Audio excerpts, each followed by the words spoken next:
میں رکھ رہا ہوں، روحان نے کچھ چونک کر کہا تھا۔ وہ سیڑھیاں نیچے اترتا جا رہا تھا۔ میرے پاس وقت نہیں ہے تمہیں سب کچھ بتانے کا۔ وہ بھاری ہوتے قدموں سے صوفے سے اٹھ گیا اور اسے اپنے لیے ایمبولینس کو بلانا تھا۔ تم ٹھیک ہو آیان؟ تمہاری آواز کو کیا ہوا ہے؟ روحان کو خطرے کا احساس ہو رہا تھا۔ آیان نے چند گہرے سانس لیے تھے۔ کسی اپنے کو اپنی بیماری کا خود ہی بتانا بہت تکلیف دہ ہوتا ہے۔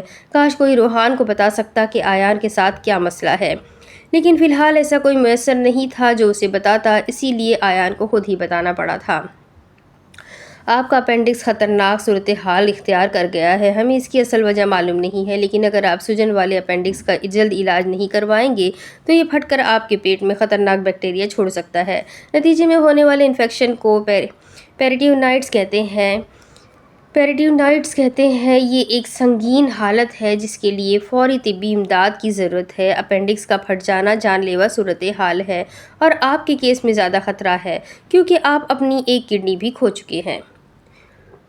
تم گھر پہ کسی سے بات نہیں کرو گے۔ کل میری اپینڈکس کی سرجری ہے جسے ریکور کرتے ہی میں اگلے ہفتے تک انشاءاللہ میں پاکستان آ جاؤں گا۔ اس نے بات کو معمولی بنا کر بتانے کی کوشش کی، جیسے وہ کسی دوسرے کی بیماری پر تبصرہ کر رہا ہو اور اسے فرق نہ پڑتا ہو۔ روحان ایک لمحے کے لیے شل کھڑا رہ گیا تھا۔ کیا وہ جو سن رہا تھا وہ سچ تھا کہ خواب تھا؟ کیا کہہ رہے ہو آیان؟ وہ قبول نہیں کر پا رہا تھا۔ آیان تکلیف میں تھا اور یہ بات اسے اب پتہ چل رہی تھی۔ میں نے ایک ہفتہ پہلے چند ٹیسٹ کروائے تھے۔ وہ رک رک کر بول رہا تھا جیسے تکلیف بڑھ رہی ہو۔ ڈاکٹر نے بتایا تھا کہ فوری طور پر سرجری ہوگی اور لیپروسکوپ اپینڈکٹوم کرنا ہوگی۔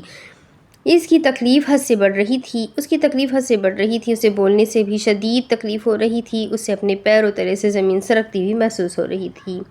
لیپروسکوپ ایک لمبی پتلی سی ٹیوب ہوتی ہے جس کے سامنے روشنی اور کیمرہ ہوتا ہے۔ کیمرہ اسکرین پر تصاویر دکھاتا ہے جس سے ڈاکٹر کو پیٹ کے اندر دیکھنے اور آلات کی رہنمائی کرنے میں مدد ملتی ہے۔ کچھ کریٹیکل کیسز میں یہ کرنا بہتر رہتا ہے۔ نہ جانے کیوں اس سے لگ رہا تھا کہ وہ آخری مرتبہ کسی سے بات کر رہا ہے، کیونکہ اسے اب زندگی میں کوئی منزل نظر نہیں آ رہی تھی۔ وہ مزید بولنے کی کوشش کر رہا تھا لیکن نہیں بول پا رہا تھا۔ روحان، میں تمہیں کچھ بتانا چاہتا ہوں۔ وہ گہرے سانس لے رہا تھا کیونکہ سانس لینے میں دشواری ہو رہی تھی۔ جنگنگ کا نمبر بولو، روحان تقریباً چلایا۔ اس کے تو جیسے حواس سلب ہو گئے تھے، لیکن اسے عقل مندی سے کام لینا تھا۔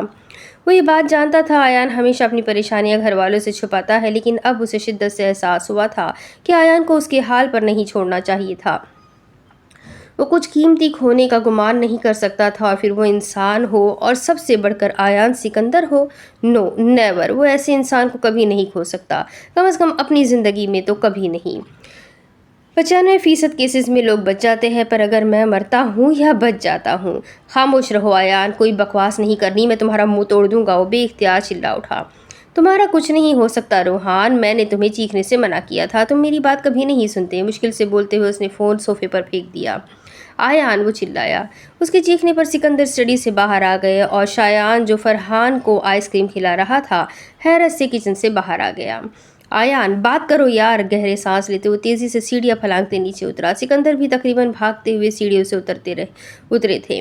آج کل انہیں ویسے بھی آیان کی طرف سے ایک دھڑکا سا لگا رہتا تھا۔ روحان نے انہیں صورتحال بتائی۔ وہ صوفے کے ساتھ ٹیک لگا کر زمین پر بیٹھ گیا۔ اسے اپنا آپ بہت معمولی لگ رہا تھا۔ آج بھی آیان سکندر ہمیشہ کی طرح اکیلا تھا۔ ماں باپ، بہن، بھائی، دوست، کوئی بھی تو اس کے پاس نہیں تھا۔ سب کے لیے اچھا بنتے بنتے آج وہ خود سے ہار رہا تھا۔ فون پر بدستور اس کا نام پکارا جا رہا تھا۔ اسے قے آئی جس میں نہ جانے کتنے دنوں کا کھانا باہر نکل گیا تھا۔ وہ نیچے گر گیا تھا۔ وہ بوسان شہر میں اپنے گھر میں بے یار و مددگار زندگی موت کے درمیان لٹک رہا تھا۔ سکندر کو لگ رہا تھا وہ آیان کو زندہ کبھی نہیں دیکھ سکیں گے۔ وہ اپنی ایک اولاد کو کھو دیں گے، اور آیان سکندر کو کھونا بہت اذیت ناک تھا، بہت تکلیف دہ تھا۔ وہ ہمیشہ اس پر اپنی حد مقرر کرتے آئے تھے اور وہ ہمیشہ آداب کا لحاظ رکھتے ہوئے خاموش ہو جاتا تھا۔ آج وہ اکیلا تھا۔ وہ امریکہ سے واپسی پر بھی اکیلا تھا۔ تب اس نے ایک گولی کھا کر اپنا گردہ کھویا تھا اور آج وہ اپنی زندگی کھونے والا تھا۔ وہ مزید اپنے پیروں پر کھڑے نہیں رہ سکے تھے۔ دوسری طرف کچن میں مختلف مصالحہ جات کی خوشبوئیں رچی بسی ہوئی تھی اور کچن ہلکی روشنی میں جگمگا رہا تھا۔ الیکٹرک کے اسٹوو کے سامنے کمچی نوڈلز بناتے وہ کسی اور ہی دنیا میں تھی کہ اس کے فون کی بارہا بجنے والی بیل بھی اسے حقیقت میں نہ لا سکی۔